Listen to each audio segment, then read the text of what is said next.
Chapter से हमें इतना तो आइडिया मिल गया होगा कि हमें यहाँ पे पढ़ना क्या है। आप देखो यहाँ पे क्या लिखा है, इक्वेशन। हमें यहाँ पे क्या पढ़नी है, इक्वेशन। और इक्वेशन किसकी पढ़नी है, अकाउंटिंग की। चैप्टर के टॉपिक के नेम से हमें इतना तो पता लग रहा है हमें यहाँ पे इक्वेशंस पढ़नी है अकाउंटिंग की। हालांकि हमने इक्वेशन बहुत सारी पढ़ी है मैथमेटिक्स में, तो हम फर्स्ट टाइम अकाउंट्स में भी इक्वेशन पढ़ने जा रहे हैं। इक्वेशन किस टाइप की होती थी, इक्वल टू बी प्लस सी, इस टाइप की। कोई नहीं, हम इस टॉपिक में धीरे धीरे समझते हैं कि किस टाइप की इक्वेशन और क्या पढ़ना है। तो लेट्स स्टार्ट। इसको शुरू करने से पहले मैं आपके सामने एक एग्जांपल दे रहा हूँ। हम एक एग्जांपल से समझते हैं सबसे पहले, क्योंकि इस टॉपिक को समझने से पहले सबसे पहले हमें समझना पड़ेगा जो हमारा कॉन्सेप्ट नंबर 1 भी बोलता है कि व्हाट इज़ बैलेंस शीट। अगर हम इस टॉपिक को बहुत अच्छे से समझना चाहते हैं तो सबसे पहले तो हमें इसमें समझना पड़ेगा कि बैलेंस शीट क्या है। हमें पहले तो ये पता होनी चाहिए बैलेंस शीट क्या है। और उसको समझने के लिए मैं आपके सामने एक एग्जांपल रख रहा हूँ। हम एग्जांपल ले रहे हैं। एग्जांपल में मैं आपसे कह रहा हूँ कि मुझे एक मोबाइल ख़रीदना है। मोबाइल का नाम है ओप्पो। लेट्स से इस मोबाइल की जो प्राइस है वो है 10,000, 10,000 रुपये का ये मोबाइल है। मुझे मोबाइल ख़रीदने जाना है। तो अब मैं क्या कर रहा हूँ, अब मैंने क्या किया, मैंने फ्लिपकार्ट पे जाके इसका प्राइस सर्च किया कितने का है। मैंने अमेज़ोन पे जाके मैंने प्राइस चेक किया कितने का है। मैंने स्नैपडील में जाके प्राइस चेक किया कितने का है। मैंने शॉपक्लूज पे जाके चेक किया प्राइस कितने का है। मैंने पर्सनली शॉप्स पे जाके प्राइस चेक किया कितने का, और एक्सेट्रा। मैंने बहुत सारी जगहों पे गया, इसके प्राइस को चेक करने की कोशिश की कि ये कितने का मिल रहा है। तो अब इसमें मैंने दुकान पे तो गया, बड़ी सारी शॉप्स पे गया, ऑनलाइन पोर्टल पे गया, इन सबको ढूंढने की कोशिश की कि ये मोबाइल कितने का है। मैं उसमें क्या ढूंढना चाहता हूँ, मैं उसको देखना चाहता हूँ उसकी स्पेसिफिकेशन क्या है। तो मैं स्पेसिफिकेशन, कितना कैमरा है, कितनी क्वालिटी है, कितने पिक्सल है, और कितनी मेमोरीज वगैरह एक्सेट्रा, हम सारी स्पेसिफिकेशन जानना चाहते हैं। प्लस सब और क्या जानना चाहता हूँ कि कितना कितना प्राइस मिलेगा मुझे हर के ऊपर, और कितना कितना डिस्काउंट दे रहे हैं, प्राइस क्या और कितना डिस्काउंट मिलेगा। और वैसा जो मुझे सबसे सस्ता प्राइस मिल रहा होगा मैं वहाँ से जाके क्या कर लूँगा, इस मोबाइल को bye.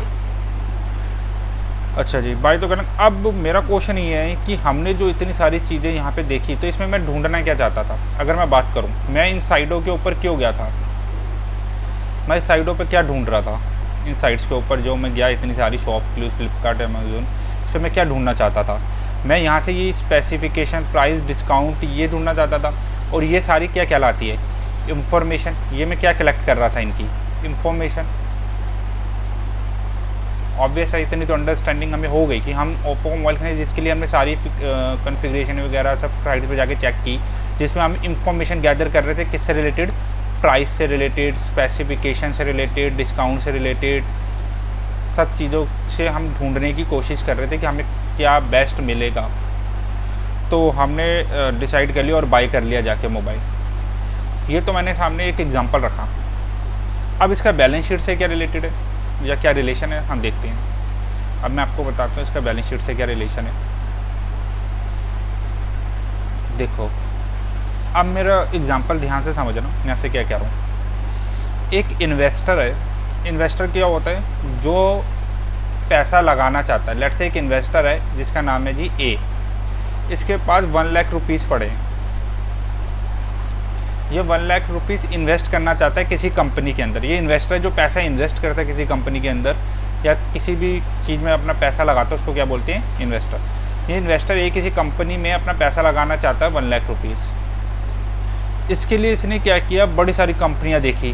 Company x limited check की, कंपनी वाई लिमिटेड चेक की, कंपनी जेड लिमिटेड चेक की, कंपनी एम लिमिटेड चेक की। सारी कंपनी से इसने क्या कलेक्ट किया, इसने इतनी सारी कंपनियां चेक की, ये सारी कंपनी से ये इससे इसने क्या कलेक्ट करने की कोशिश कर रहा है। ये क्या देखना चाहता है, ये देखना चाहता है जिस कंपनी में मैं 1 लाख रुपए लगाऊंगा, चाहे वो मैं एक्स में लगाऊं या वाई में लगाऊं या जेड में लगाऊं या एम में लगाऊं, जहाँ पे भी ये पैसा मैं इन्वेस्ट करूँगा वो कंपनी मुझे क्या दे, क्या एक्सपेक्टेशन है मेरी इस कंपनी से कि मैं 1 लाख दूंगा तो ये मुझे क्या हाई दे रिटर्न। रिटर्न क्या होती है जो 1 लाख रुपए लगा के इसके ऊपर जो मुझे इनकम मिलेगी, रिटर्न मतलब जो इनकम अर्न करूँगा इसके ऊपर, वो हमेशा क्या हो, ऑब्वियस ही बात है, मैं क्या चाहूँगा, ज़्यादा से ज़्यादा मुझे क्या मिले रिटर्न ज़्यादा। मतलब मैं 1 लाख रुपए इन्वेस्ट करके 1 लाख लगाऊँ, प्लस मुझे 1 साल के बाद आफ्टर 1 ईयर कम से कम 10,000 रुपये का अगर इंटरेस्ट मिल रहा है, तो टोटल 1,10,000 मुझे 1 साल के बाद मिलेगा। ठीक है जी, लेट्स से ये 1 लाख ये आपको 10% के पॉइंट ऑफ व्यू से दे रहा है, एक्स वाई आपको 20% से दे रहा है, जेड आपको 15% से दे रहा है, एम आपको 12% से दे रहा है। तो ऑब्वियस है सबसे हाई रिटर्न कौन दे रहा है, वाई 20%। तो मैं कहाँ पे जाके पैसा इन्वेस्ट करना चाहूँगा, वाई में। अब क्वेश्चन ये है, मैं वाई में इन्वेस्ट तो करना चाहता हूँ, लेकिन इसके लिए अब मैं और भी चीज़ें फैक्टर देखना चाहता हूँ। वो क्या देखना चाहता है, क्या जो पैसा मैं इस कंपनी में लगाना चाह रहा हूँ 20% रिटर्न तो दे रही है, इसके लिए हमें बड़ी सारी नहीं क्या कलेक्ट करनी पड़ेगी, इस कंपनियों की इंफॉर्मेशन। ये रिटर्न कहाँ से पता लगेगी, ये मुझे सर्च करना पड़ेगा। कंपनियों के साइड में जाऊँगा, सर्च करूँगा कि कितना इंटरेस्ट दे रही है कंपनी की, सिचुएशन क्या है, ये सारी चीज़ें मैं चेक करूँगा, सर्च करूँगा।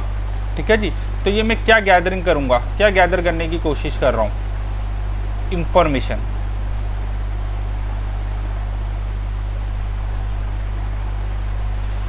मैं इंफॉर्मेशन ले रहा हूँ। इंफॉर्मेशन में मैं सबसे पहले तो जानना चाहता हूँ कंपनी रिटर्न क्या देगी, और सबसे इम्पोर्टेंट कंपनी की सिचुएशन क्या है। सिचुएशन मतलब कंपनी अच्छी है या बुरी है। ऑब्वियस है अच्छी कंपनी होगी तभी आप पैसा इन्वेस्ट करोगे, बुरी होगी तो आप पैसा लगाओगे ही नहीं, ये तो अंडरस्टैंडेबल है। अब मैंने यहाँ पे आपको बोला कि मुझे क्या चाहिए, इंफॉर्मेशन चाहिए। अब क्वेश्चन ये है कि मैंने आपके सामने एक शब्द रखा है इंफॉर्मेशन, कि मुझे क्या चाहिए, इंफॉर्मेशन चाहिए। अब इंफॉर्मेशन मिलेगी कहाँ से, क्वेश्चन तो ये है कि इंफॉर्मेशन मिलेगी कहाँ से। सर्च तो करेंगे इंफॉर्मेशन के लिए, इंफॉर्मेशन के लिए अब वो सबसे पहला प्राइमरी सोर्स क्या होगा जहाँ से उसको ये सारी इंफॉर्मेशन मिल जाए। तो सबसे पहला प्राइमरी सोर्स जो कंपनी को होता है वो होता है बैलेंस शीट। बैलेंस शीट क्या करती है, इंफॉर्मेशन प्रोवाइड करने का काम करती है। किसी भी कंपनी की अगर आप इंफॉर्मेशन जानना चाहते हो, कंपनी की सिचुएशन जानना चाहते हो, कंपनी के हालात जानना चाहते हो, कंपनी अच्छी है या बुरी है, अगर आप चाहते हो आपको ये पता लग जाए कंपनी कैसी है, अच्छी है बुरी है, तो आप सबसे पहले नंबर 1 पे क्या जाके चेक करोगे, बैलेंस शीट। हालांकि बैलेंस शीट एक टूल है जो आपको इंफॉर्मेशन प्रोवाइड करता है, किसके रिगार्डिंग, सिचुएशन के, कि कंपनी के हालात कैसे, कंपनी अच्छी है या बुरी है। हालांकि और भी बहुत सारे टूल्स होते हैं, आप क्लास 12th में जाके पढ़ोगे, लेकिन मैंने ये एक टूल बात कर रहा हूँ आपसे, बैलेंस शीट, कि ये एक इंफॉर्मेशन प्रोवाइड करती है जो इन्वेस्टर आपको चाहता है कि मैं अगर पैसा लगाऊं तो मेरे को इंफॉर्मेशन चाहिए कि कंपनी अच्छी है या बुरी है। तो हमने ये नोटिस किया यहाँ पे कंपनी कैसी है, कंपनी अच्छी है या बुरी है। अगर हम और इन्फॉर्मेशन या और भी चीज़ें देखने की कोशिश करें या ढूंढने की कोशिश करें, हमने ये देखा कि इंफॉर्मेशन तो दे रही है, हमने ये देख लिया इंफॉर्मेशन बैलेंस शीट से मिलेगी। तो हम अगर इसकी डेफिनेशन देखें बैलेंस शीट की, बैलेंस शीट क्या है, बैलेंस शीट इसका मतलब ये हो गया कि बैलेंस शीट क्या कर रही है, एक टूल है जो आपको इंफॉर्मेशन प्रोवाइड कर रही है, किसके रिगार्डिंग, कंपनी की सिचुएशन, कंपनी के स्टेटस, कंपनी के हालात बता रही है। अब क्वेश्चन ये है कि हालात तो बता रही है, लेकिन इंफॉर्मेशन या हालात किस दिन देखे, क्या हम ये बैलेंस शीट कंपनी की कभी भी चेक कर सकते हैं, तो आंसर इज़ यस। वैसे तो आप कंपनी की बैलेंस शीट कभी भी जाके चेक कर सकते हो, लेकिन होता क्या है, मोस्टली कंपनियां 99% 31 मार्च जो होती है कंपनी की फाइनलाइजेशन डेट होती है, हम 31 मार्च को क्या करते हैं, कंपनी की बैलेंस शीट को फाइनल करते हैं। तो बेटर होता है कि हम कंपनी की बैलेंस शीट अगर चेक कर रहे हैं तो किस दिन चेक करें, 31 मार्च को। तो इसका मतलब ये हो गया, बैलेंस शीट एक तो इंफॉर्मेशन प्रोवाइड करेगी, कंपनी की स्टेटस बताएगी, सिचुएशन बताएगी, और कब बताएगी, एक पर्टिकुलर टाइम पे बताएगी। वो पर्टिकुलर टाइम मोस्टली 31 मार्च है। और बैलेंस शीट खुद में क्या एक टूल है। इसका अगर हम इसकी डेफिनेशन देखें तो balance sheet is a tool which provide information regarding status of in a particular time. Status किसका बताएगी, कंपनी का, किसी भी कंपनी का स्टेटस, सिचुएशन बताएगी। अब इतना तो हमें समझ में आ गया, हमने ये तो बता दिया एक सिचुएशन स्टेटस बताएगी। अब मैंने यहाँ पे आपके सामने शब्द लिखा था इंफॉर्मेशन। इंफॉर्मेशन किस चीज़ की बैलेंस शीट में से इंफॉर्मेशन निकालोगे? तो हमें इसमें से मेन जो इंफॉर्मेशन देखनी होती है वो देखनी होती है कंपनी की एसेट्स और लाइबिलिटीज़। ऑल्दो हमने ये सारी डेफिनेशन पहले पढ़ रखी है एसेट्स लाइबिलिटीज़ के है। अब मेरे को यहाँ से क्या इंफॉर्मेशन कलेक्ट करनी है? एसेट्स की और लाइबिलिटी की। अब क्वेश्चन ये है कि एसेट्स और लाइबिलिटी क्या है? अब क्वेश्चन तो ये उठ गया ना, एसेट्स क्या और लाइबिलिटीज़ क्या है। मैं इसकी अगर बात करूँ एसेट्स को नॉर्मल भाषा में बोलूँ, ये वो है जो हमने पे करने हैं। लाइबिलिटीज़ क्या कहलाती है? ये होती है देनदारियाँ। देनदारियाँ मतलब जिनसे आपने उधार लिया उन सबको पैसा वापस लौटाने, इसमें जो हमने पे करने हैं। और ये क्या होते हैं? यहाँ पैसे आने हैं, पैसे आने हैं। यहाँ क्या हो रहा है? जाने। तो अब हम देखें इन दोनों में, तो ऑब्वियस ही बात है, अगर मैं इन्वेस्टर, मुझे 1 लाख रुपए इन्वेस्ट करना है, तो मैं क्या चाहूँगा? कंपनी में क्या चीज़ ज़्यादा हो? एसेट्स। मैं तो कंपनी को हमेशा तो चाहूँगा कंपनी के अंदर एसेट्स क्या हो? ज़्यादा, क्योंकि मैं तो चाहूँगा है ना कंपनी के पास पैसे आए। और लाइबिलिटीज़ क्या हो? कम, क्योंकि कंपनी के ऊपर अगर देनदारियाँ ज़्यादा, उसकी लाइबिलिटी साइड ज़्यादा आ रही है। लेट्स से कंपनी के पास आने हैं 10,000 रुपये और कंपनी की लाइबिलिटी शो कर रही है कि देने हैं 20,000 रुपये। बताओ, मेरे जेब में 10,000 है और मेरे को कर्जा कितने का उतारना है? 20,000 रुपये का। मैंने 20,000 रुपये का कर्जा ले रखा और मेरी जेब में 10,000 है और मेरे से कोई कह रहा बताओ कंपनी अच्छी है या बुरी है, तो ऑब्वियस ही बात है कंपनी क्या है। इस हालात के अकॉर्डिंग ये सिचुएशन अगर देखें कंपनी की, ये जो हमें दिखाई दे रही है कंपनी की सिचुएशन कि 20,000 रुपये का कर्जा 10,000 जेब में है, तो ऑब्वियस ही बात है कंपनी क्या है? बुरी। हम यहाँ पे पैसा इन्वेस्ट नहीं करेंगे। तो बैलेंस शीट एक इन्फॉर्मेशन प्रोवाइड कर रही है, एसेट और लायबिलिटी आपको इन्वेस्ट करने के पॉइंट से एक टूल प्रोवाइड किया जा रहा है बैलेंस शीट, जो आपको एक सिचुएशन बता दी कंपनी की, पैसा लगाए या ना लगाए। और भी बहुत सारे टूल है, ये प्राइमरी टूल होता है बैलेंस शीट। तो हमने इतना तो समझा है, इसका मतलब हमें सबसे पहले बैलेंस शीट के अंदर 2 टर्म में आई एसेट्स एंड लायबिलिटी। इसका मतलब हमें पहले तो ये पता हो कि एसेट्स क्या है और लायबिलिटी क्या है, हमें ये पता होना चाहिए एसेट्स क्या है और लायबिलिटी। इसका मतलब हमें सबसे पहले अकाउंटिंग इक्वेशन समझने के लिए एक तो पता होना चाहिए बैलेंस शीट क्या है, और बैलेंस शीट की भी बात करें तो उसमें क्या पता होना चाहिए? एसेट्स क्या एंड लायबिलिटीज़ क्या है। तो हमें सबसे पहले तो यही पढ़ना पड़ेगा, एसेट्स लायबिलिटी क्या है। एसेट लायबिलिटीज़ को भी पढ़ाने से पहले मैं आपके सामने इसकी प्रेजेंटेशन रखता हूँ कि हम बैलेंस शीट को बनाते कहते हैं। अगर हम बैलेंस शीट की प्रेजेंटेशन देखें, ऑल्दो हमें ये पता लग गया ये 31 मार्च को बनती है, ये हम 31 मार्च की बैलेंस शीट देख रहे हैं। इसकी प्रेजेंटेशन क्या होती है? 31 मार्च डैश डैश डैश, जो भी इसकी डेट होगी जिस दिन हम बनाएंगे, जिस ईयर में। हम सबसे पहले लिखते हैं यहाँ पे लायबिलिटीज़ और इस साइड आता है एसेट्स, फिर हम इसको क्लोज कर देते हैं। फिर लायबिलिटीज़, यहाँ पे आता है अमाउंट,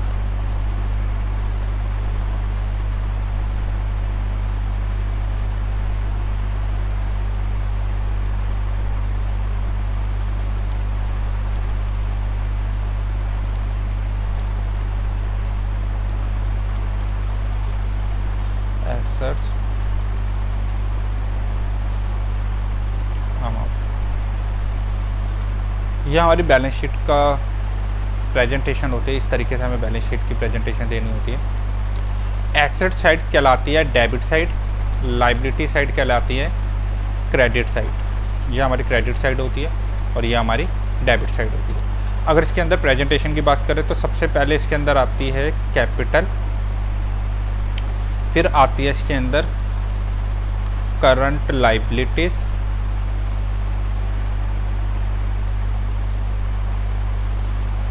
फिर आती है इसके अंदर नॉन करंट लायबिलिटी।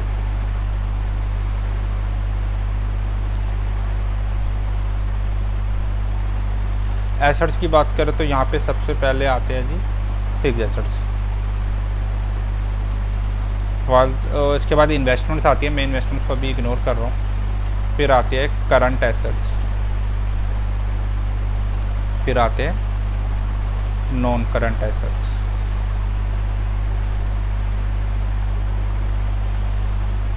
ठीक है जी, ये इसकी प्रेजेंटेशन होती है बैलेंस शीट की। इस तरीके से हम बैलेंस शीट की बनाते हैं और यहाँ पे हम क्या कर देते हैं, इसका टोटल।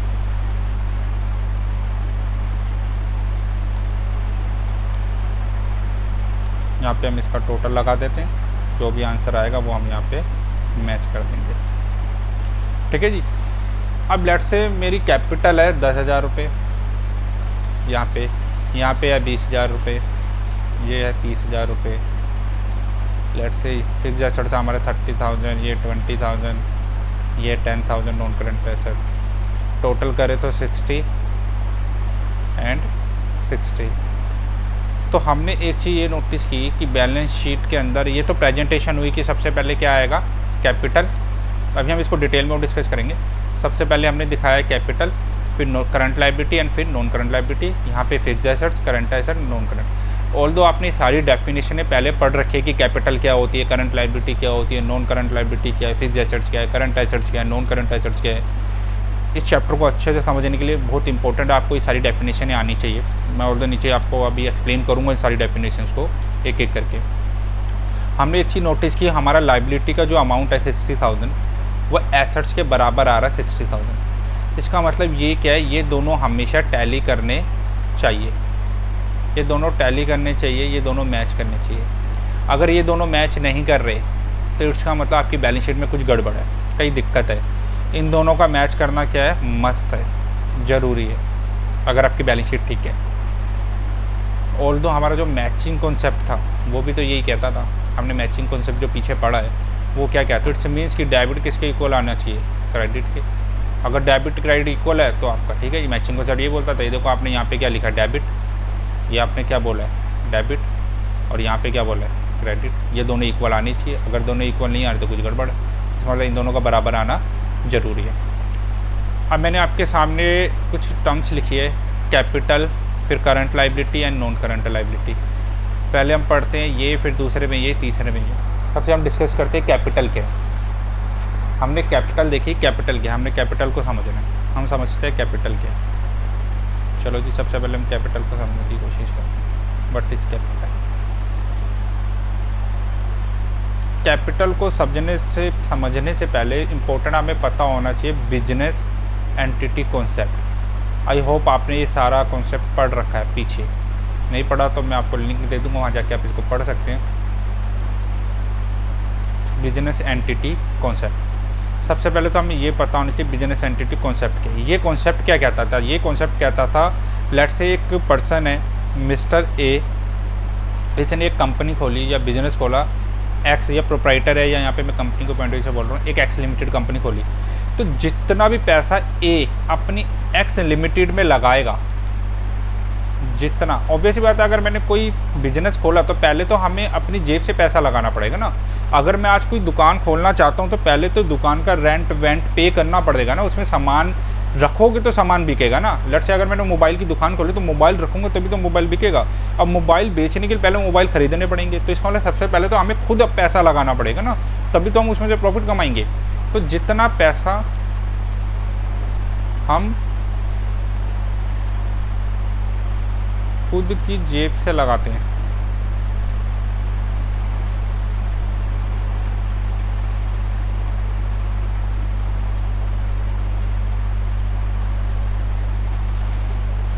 वो कैपिटल कहलाते हैं।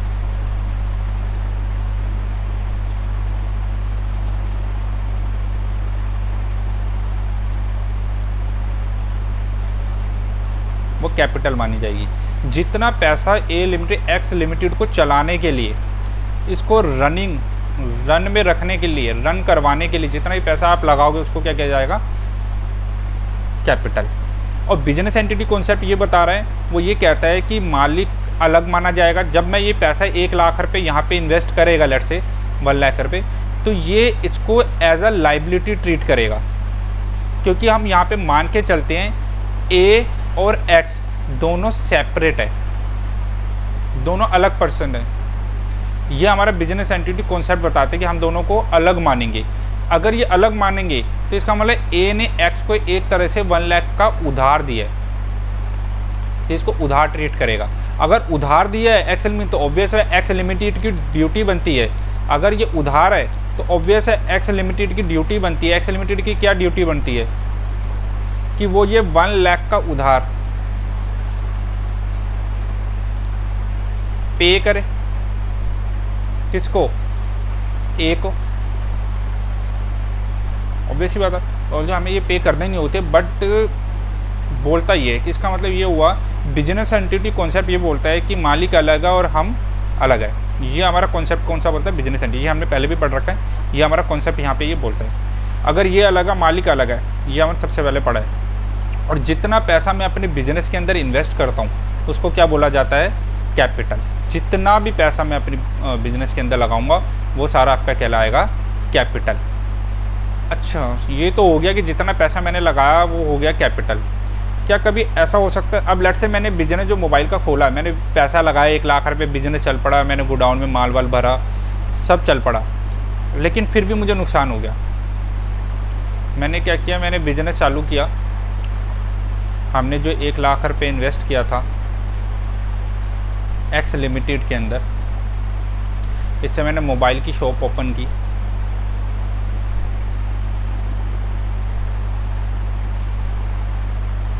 ठीक है जी।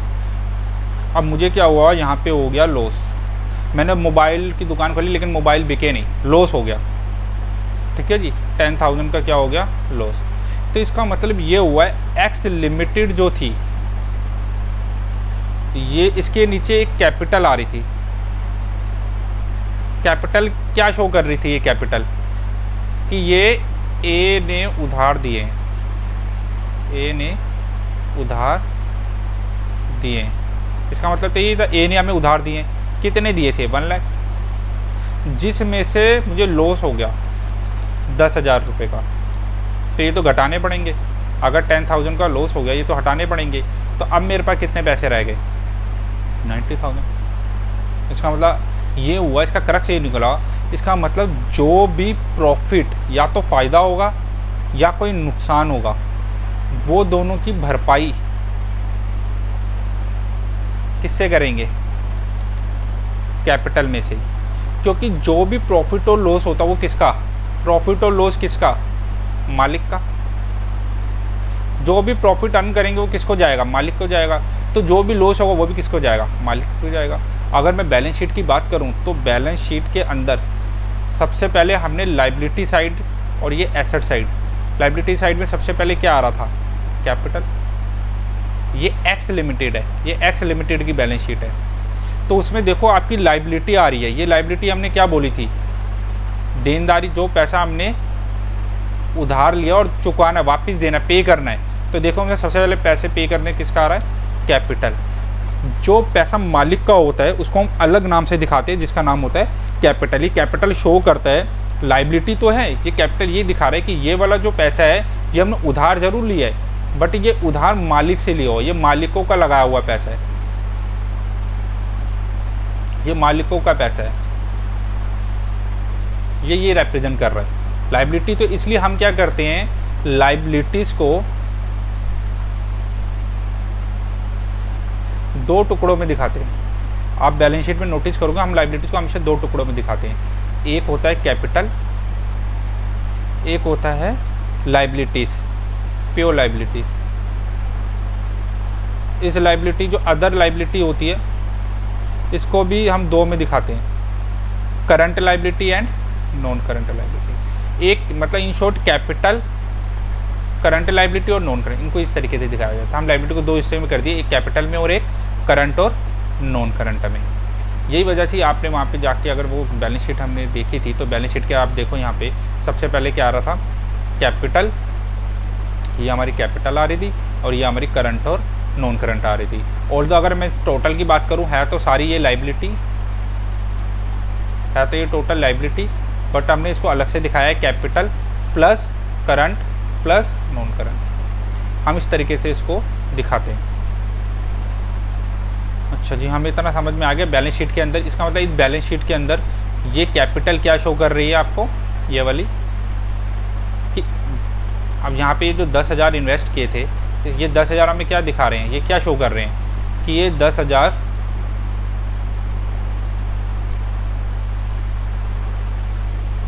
मालिक ने बिजनेस में लगाए। और क्योंकि बिजनेस एंटिटी कॉन्सेप्ट बोलता है कि दोनों अलग है, इसलिए हमें एज अ लाइबिलिटी इसको ट्रीट करते हैं। ये हम वापस करेंगे नहीं करेंगे वो बात की बात है, ठीक है ना, क्योंकि ये मालिक का पैसा है। लेकिन ये जो नीचे की दोनों लाइबिलिटीज आ रही है, करंट और नॉन करंट, ये तो आपको रिटर्न करनी ही पड़ेगी, क्योंकि ये तो आपने दूसरे लोगों से ले रखी है। अभी समझते हैं हम इनको भी डिटेल में। तो हमने यहाँ पे क्या समझा, देनदारी कैपिटल समझा, उधार का पैसा। हमने यहाँ पे एक चीज़ और समझनी है, लेट से मैंने शुरू में कैपिटल लगाई थी, ए लिमिटेड ने कितना पैसा लगाया था, ये कैपिटल ए ने 1 लाख रुपये इन्वेस्ट किया था। हुआ क्या था, हमें लॉस हो गया था 10,000 रुपये का। तो अब मेरे पास रह गए थे कितने, 90,000। अब लेट से ये भी तो हो सकता है अगले साल अब मुझे लॉस हो गया, तो मैंने क्या किया, मैंने कहा यार लॉस हो गया तो एक काम करते हैं, मैं घर से 10,000 रुपये और इन्वेस्ट कर देता हूँ। मैं घर से 10,000 रुपये और लेके आया, तो टोटल ये दोबारा कितने बन गए, 1 लाख रुपीज़ बन गए। अब ये 10,000 जो घर से लेके आया, दोबारा से बिजनेस में इन्वेस्ट किए। ये मैंने क्या किया, दोबारा से बिजनेस में 10,000, पहले तो 1 लाख इन्वेस्ट किए हुए थे, मैंने बिजनेस में इन्वेस्ट कर दिए दोबारा, अगेन इन्वेस्ट कर दिए, अगेन बिजनेस में क्या किया, इन्वेस्ट। तो इसका नाम क्या होता है, फर्दर कैपिटल, कि आप घर से और पैसा लेके आए, इसको बोला जाता है फर्दर कैपिटल या कैपिटल इंट्रोड्यूस। ये थोड़ा ना लिखा कि आपने एक बार पैसा लगा दिया बिजनेस में, दोबारा नहीं लगाओगे, तो आप घर से दोबारा भी तो पैसा लेके आओगे। तो हम जब दोबारा बिजनेस में पैसा लगाते हैं तो उसको हम बोलते हैं फर्दर कैपिटल या कैपिटल इंट्रोड्यूस। तो ये तो हमने सीखा इन दो टर्मोलॉजी, ये हमें पता होनी चाहिए। ये आपको इस पर क्वेश्चंस भी पूछेगा इसके ऊपर आपसे, तो आपको ये दोनों पता होनी चाहिए। फर्दर कैपिटल क्या होती है, कैपिटल इंट्रोड्यूस, दोनों इसी के नाम है, तो ये दोनों आपको नाम अच्छे से पता होने चाहिए, इसको क्या कहते हैं। और जो हम सबसे पहले पैसा इन्वेस्ट करते हैं उसको बोला जाता है कैपिटल। दोबारा लगाएंगे तो फर्दर कैपिटल। अगर कोई लॉस या प्रॉफिट होता है वो भी हमारा किससे एडजस्ट होता है, कैपिटल से। जो भी पैसा हमारा एडजस्ट होगा वो हमारा किससे होगा, कैपिटल से होगा जी। हम सारा पैसा कैपिटल से, इसका मतलब ये कह सकते हैं कैपिटल जो होती है, कैपिटल में जो भी अमाउंट आएगा इसके अंदर प्लस होगा प्रॉफिट। अगर हमने कोई प्रॉफिट अर्न किया तो वो इसमें ऐड करेंगे। लॉस क्या होता है, अगर हमें कोई घाटा हुआ है तो वो हम इसमें से क्या करेंगे, माइनस करेंगे, ऑब्वियस ही बात है। लेकिन अगर ये प्रॉफिट लॉस होगा, अगर हमने घर से कोई फर्दर कैपिटल लेके आया है तो वो भी इसके अंदर क्या होगी, ऐड। फर्दर कैपिटल भी हम इसके अंदर क्या करेंगे, ऐड। तो जो आखिरी में बच जाएगा वो हमारी क्या कहलाएगी, टोटल कैपिटल। ये मैंने आपको कैपिटल की डेफिनेशन बताई, जो कैपिटल बताती है, इसको बोलते हैं स्टेटमेंट ऑफ कैपिटल। ये मैंने आपके सामने क्या बनाई है, स्टेटमेंट ऑफ कैपिटल। तो इसमें क्या कुछ टफ है, कैपिटल है, कैपिटल का मतलब क्या था, ये तो हमने अभी इतनी देर से समझ ही रहे। कैपिटल का मतलब क्या है, मालिकों का पैसा। ये कैपिटल अच्छे से समझ लेना, क्योंकि ये आपको बहुत सारे चैप्टर में पूछेगा आपसे कैपिटल। मुनाफा, मुनाफा मालिक का,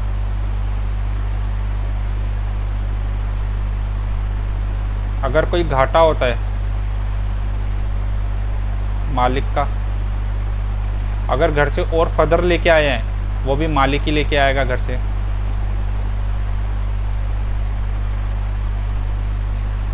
तो हमें इतना तो समझ में आ गया। ये तो मैंने आपके सामने बनाई थी स्टेटमेंट। क्या हम इसको टी फॉर्मेट में भी बना सकते हैं? टी फॉर्मेट क्या होता है जी, जो हमने अभी बैलेंस शीट बनाई थी। टी फॉर्मेट मतलब अगर आप देखो तो ये टी फॉर्मेट की तरह है। इसको क्या बोलते हैं, टी फॉर्मेट। अगर मैं कैपिटल को हमने एक लेजर के थ्रू बनाते हैं। लेजर्स क्या होते हैं, यहाँ पे आता है पर्टिकुलर अमाउंट अगेन अमाउंट। तो ये पर्टिकुलर अमाउंट, इसको हम क्या कहते हैं, ये एक लेजर, इसको हम बोलते हैं लेजर, क्योंकि ये लगभग टी फॉर्मेट की तरह लगता है, इसलिए हम इसको टी फॉर्मेट नाम देते हैं। तो अब हम देखते हैं आगे। इसमें अगर मेरे को दिखाना हो, यहाँ पे सबसे पहले आता है, अगर हम हालांकि थोड़ा टेढ़ा बने, चलो जी, सबसे पहले हम यहाँ पे क्या दिखाते हैं, सबसे यहाँ से शुरू करते हैं। सबसे पहले आती है जी ओपनिंग कैपिटल। ओपनिंग कैपिटल क्या, जो पैसा हमने बिजनेस में इन्वेस्ट किया है। अगर हमारा कोई बिजनेस नया नया खुला है तो ऑब्वियस ओपनिंग कैपिटल क्या है, जीरो, कुछ होगी नहीं, ये जीरो होगी, है ना। फिर इसके बाद यहाँ पे आता है 2 में क्लोजिंग कैपिटल। ये क्वेश्चन आपसे अभी आएंगे, वो आपको पूछेगा, इसलिए आप इसको बनाना सीख लो। ये कुछ भी हो सकता है। यहाँ पे अभी हम देखते हैं, लेट्स से समझ लो क्लोजिंग कैपिटल 10,000 पड़ी है, ठीक है जी। जो भी प्रॉफिट होगा वो मालिक की कैपिटल में ऐड होगा, तो नेट प्रॉफिट का आएगा इधर। यहाँ पे लेट्स से 20,000 रुपये आपने मुनाफा कमाया, तो यहाँ आ गया मुनाफा। अगर मुझे कोई लॉस होता तो आप लॉस को यहाँ दिखा दो, आपके इसमें से कटेगा। अगर आप घर से कोई फर्दर कैपिटल लेके आए हो तो वो भी कहाँ आएगा, यहाँ पे आएगा। लेट्स से 10,000 लेके आया फर्दर कैपिटल। और अगर मैंने कुछ ड्राइंग्स की है, ये एक नहीं आई है ड्राइंग्स, हालांकि हमने ये डेफिनेशन पहले पढ़ रखी है ड्राइंग्स क्या होती है। Let's say 5,000। ड्राइंग्स का मतलब होता है जो पैसा आपने बिजनेस में से विड्रॉ कर लिया है, निकाल लिया है। इसका मतलब क्या, इसका मतलब ये जो आपने 20,000, लेट्स से ये जो मैंने 1 लाख रुपीज़ बिजनेस में लगाए थे, ये जो हमने 1 लाख रुपये बिजनेस में लगाए थे, अगर इसमें तो कुछ पैसा मैं निकाल लेता हूँ, विड्रॉ कर लेता हूँ, निकाल लेता हूँ, विड्रॉ कर लेता हूँ, जो पैसा मैं निकाल लेता हूँ उसको कहा जाता है ड्राइंग। हालांकि ये डेफिनेशन हमने पहले भी पढ़ रखी है, तो अब आपको समझ में आ गया होगा। जो पैसा हम विड्रॉ कर लेते हैं उसको कहा जाता है जी ड्राइंग्स, ठीक है जी। इतना समझ में आ गया। तो आपकी ड्राइंग्स हुई है तो ऑब्वियस आपकी कैपिटल में से क्या होगी, विड्रॉ। तो इसको बोला जाता है कैपिटल लेजर जो हमने बनाया। अगर हम टोटल देखें तो इसका टोटल आ रहा है आपका 20 and 10 30,000। तो ये इसमें से 5,000 का आप माइनस करिए, इसको हम अभी क्लोजिंग को बैलेंस फिगर निकालेंगे। जो बच जाएगा वो हम क्लोजिंग में दिखाएंगे, ठीक है जी। जो बच जाएगा तो 30,000, 30 में से 5 गए। हम एक्चुअली में क्या कर रहे हैं, इस 30,000 में से ये 5,000 लेस कर रहे हैं, तो आपका बच गया 25,000। तो आपका टोटल क्या करेगा, टैली 30,000, ये आपका मैच हो गया। तो ये आपका क्या बन गया, कैपिटल अकाउंट। इस तरीके से बनता है हमारा कैपिटल अकाउंट। हम और भी क्वेश्चन के थ्रू सीखेंगे, जब हम क्वेश्चन करेंगे इसके तब हम और बनाएंगे। इस क्लोजिंग कैपिटल को ये कई लोग इस तरीके से रेफर करते हैं, closing CD। CD means carry down, मतलब नेक्स्ट टाइम ये होगा। और ये जो आपका ओपनिंग कैपिटल था इसको बोला जाता है balance BD, balance BD। BD मतलब ब्रॉट डाउन, मतलब पीछे से आ रहा है। इसको अब होगा क्या, अब जैसे कि ये जो क्लोजिंग कैपिटल आपका जो आया 25,000, अब नेक्स्ट टाइम जब आप कैपिटल अकाउंट बनाओगे, ये मंथली भी बन सकता है। लेट्स से ये मैंने, आप मान लो ये मैंने 2020 में बनाया था कैपिटल अकाउंट, अब नेक्स्ट ईयर आ गया 2021। तो जब हम 2021 के अंदर ये जो बनाएंगे, 2020 के अंदर कैपिटल अकाउंट, पर्टिकुलर अमाउंट, यहाँ पे ये डेबिट साइड कहलाती है, ये क्रेडिट साइड कहलाती है। ये हमारा particular amount, particular and amount. फिर से सेम चीज। अब ये जो क्लोजिंग आया था हमारा 25,000 रुपये का, 25,000 का जो हमने अभी बैलेंस फिगर निकाला है, ये वाला, ये जो हमने विड्रॉ किया, अब ये क्या होगा, ये नीचे चला जाएगा आपके पास ओपनिंग में। 2020 का जो क्लोजिंग था वो यहाँ 21 में आके क्या बन जाएगा, ओपनिंग। ये आपका क्या कहलाएगा, ओपनिंग, या तो आप इसको ओपनिंग कहलाएगा, ओपनिंग कैपिटल 25,000। इसको हम बैलेंस BD भी बोल सकते हैं, बैलेंस पीरियड मतलब पीछे से आ रहा, ब्रोक डाउन। अब आप देखिए ये मेरा बिजनेस कैरी फॉरवर्ड हो तो 25,000 का। पिछली बार मैंने यहाँ पे ओपनिंग कैपिटल नील दिखाई थी, रीज़न क्योंकि मैंने नया बिजनेस शुरू हुआ था, बट अब बिजनेस का क्लोजिंग आ रहा था जो क्या बन गया 25,000। ये मैंने निकाला कैसे था 25, ये जो 30,000 आ रहा है ये, इसमें से मैंने 5,000 को लेस किया था तो आपके पास टोटल 25,000 आ रहा है। लाइबिलिटी हमेशा हमारी क्रेडिट साइड कहलाती है, ठीक है जी। लाइबिलिटी बढ़ती है, ये रूल आप याद रखना, इसलिए मैं आपको चैप्टर 6 में भी आप डिस्कस करोगे इसको जब रूल्स और डेबिट क्रेडिट पढ़ोगे। लाइबिलिटी और एसेट का अगर मैं रिलेशन की बात करूँ तो लाइबिलिटी जब घटती है, गिरती है, तो हम क्या करते हैं, एड बैक करते हैं, सॉरी गलत बोल दिया। लाइबिलिटी हमेशा हमारी क्या होती है, क्रेडिट होती है, और एसेट हमारी क्या होती है, हमेशा डेबिट होते हैं। अगर लाइबिलिटी बढ़ रही है तो आप क्रेडिट करोगे, लाइबिलिटी अगर घट रही है तो आप डेबिट करोगे। एसेट्स अगर बढ़ रहे हैं तो डेबिट करोगे, एसेट्स अगर घट रहे हैं तो क्रेडिट करोगे। ये हम सीखेंगे अभी ग्रेजुअली, ये मैंने आपको समझाऊंगी। तो हमने यहाँ पे देखा टी फॉर्मेट कैपिटल अकाउंट का, ये हमसे पूछेगा, ये क्वेश्चन आपसे पूछे जाएंगे, तब हम उसके साथ सीखेंगे और बनाएंगे। तो अगर हम वापस अपनी बैलेंस शीट के ऊपर जाएँ तो ये जो बैलेंस शीट में हमने सबसे पहले कैपिटल पढ़ा कि कैपिटल क्या है, हमने डिटेल में डिस्कशन किया व्हाट इज़ कैपिटल। अब बात करते हैं करंट लाइबिलिटी या नॉन करंट लाइबिलिटी की, फिक्स्ड एसेट, करंट एसेट या नॉन करंट एसेट्स की। तो हम इसकी बात करते हैं कि ये क्या चीज़ है, हम इसको भी देख लेते हैं ये क्या बोलता है, क्योंकि हमें सीखने तो ये भी है।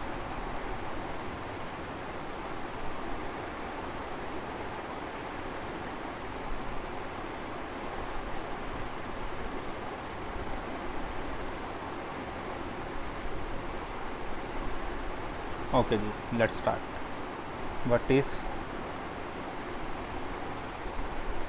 Current asset. और आपने सारी डेफिनेशंस पढ़ रखी है सारी। सबसे पहले मैं करंट एसेट पे जाने से पहले मैं आपको बताना चाहता हूँ एसेट्स क्या है। Current assets, non current assets, तो इसकी टाइप्स है। एसेट कितने टाइप के हैं, एसेट्स का टाइप है करंट एसेट्स, हमने ये सारी डेफिनेशन पढ़ रखी है पीछे। करंट एसेट्स, फिक्स्ड एसेट्स, मैं भी लाइबिलिटी बेस के बाद आऊँगा। फिक्स्ड एसेट्स, हालांकि आपने फिक्टिशियस एसेट्स भी पढ़े हैं, मैं अभी इसको इग्नोर करके नॉन करंट एसेट्स, इसमें भी आपने और बाइफिकेशनें पढ़ रखी है। टेंजिबल एसेट्स, इनटेंजिबल एसेट्स, आपने इसको और इस तरीके से क्या रखा है, टेंजिबल, इनटेंजिबल। हालांकि एसेट्स की डेफिनेशन अकाउंटिंग स्टैंडर्ड 10 बोलते हैं, इंड एएस का भी 10 ही है जो इसके बारे में डिस्कशन करता है आपके एसेट्स क्या और करंट एसेट्स क्या। हालांकि टेंजिबल इनटेंजिबल तो सबसे सिंपल है, ये आपको पता ही है, जो टच कर सकते हैं, जिसको हम छू सकते हैं, टच कर सकते हैं, जो टच नहीं कर सकते।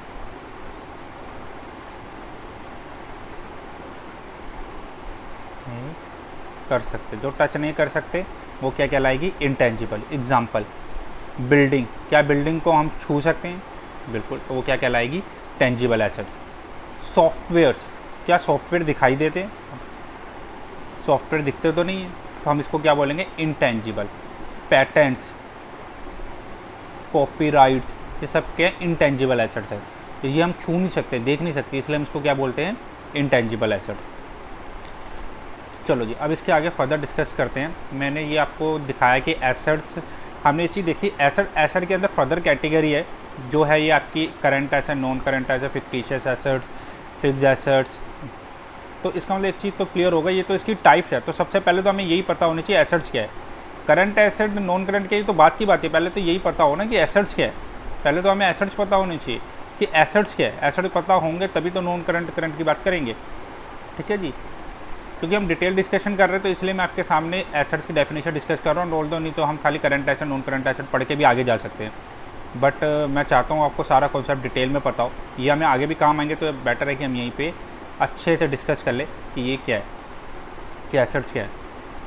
कई लोग मेरे से पूछते हैं कि पता कैसे लगेगा कि एसेट्स है या नहीं, हमें कैसे पता कि बिल्डिंग हमारी एसेट है या मशीन हमारी एसेट है, ठीक है नहीं। तो मैं उसी का आंसर देने जा रहा हूँ कि एसेट्स कैसे पता लगते हैं। सबसे पहले तो हमें एसेट्स है या नहीं, उसके लिए 3 शर्तें पूरी करनी होती है। आपको ये 3 कंडीशनें चेक करनी है। जिस चीज़ पे ये तीन कंडीशनें इकट्ठी साइमल्टेनियसली लग गई तो वो आपका क्या कहलाएगा, एसेट। इसमें से एक भी कंडीशन पूरी नहीं हुई, एक भी कंडीशन या शर्त पूरी नहीं हुई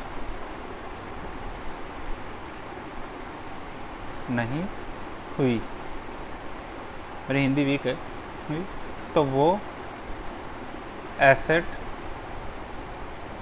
नहीं माना जाएगा। इसका मतलब अगर इसमें से एक भी कंडीशन पूरी नहीं हुई तो वो आपका एसेट नहीं कहलाएगा। तो बात करते हैं वो तीन कंडीशन ही कौन सी है। सबसे पहली कंडीशन क्या है? सबसे पहली कंडीशन तो होती है जी future economic benefit. Future economic benefit, या जो भी आप एसेट खरीद रहे हो फ्यूचर इकोनॉमिक बेनिफिट एग्जिस्ट करने चाहिए। अब ये क्या होते हैं फ्यूचर इकोनॉमिक बेनिफिट, ये भी देखते हैं। दूसरा, ये नंबर 1, हालांकि नंबर 1 आप इसको भी बोल सकते हो, राइट आपका होना चाहिए, राइट टू यूज़ या कंट्रोल आपका होना चाहिए। तीसरा, रिसोर्स खर्च होने चाहिए, रिसोर्स ही जाने चाहिए। रिसोर्स क्या? कैश, आपका कैश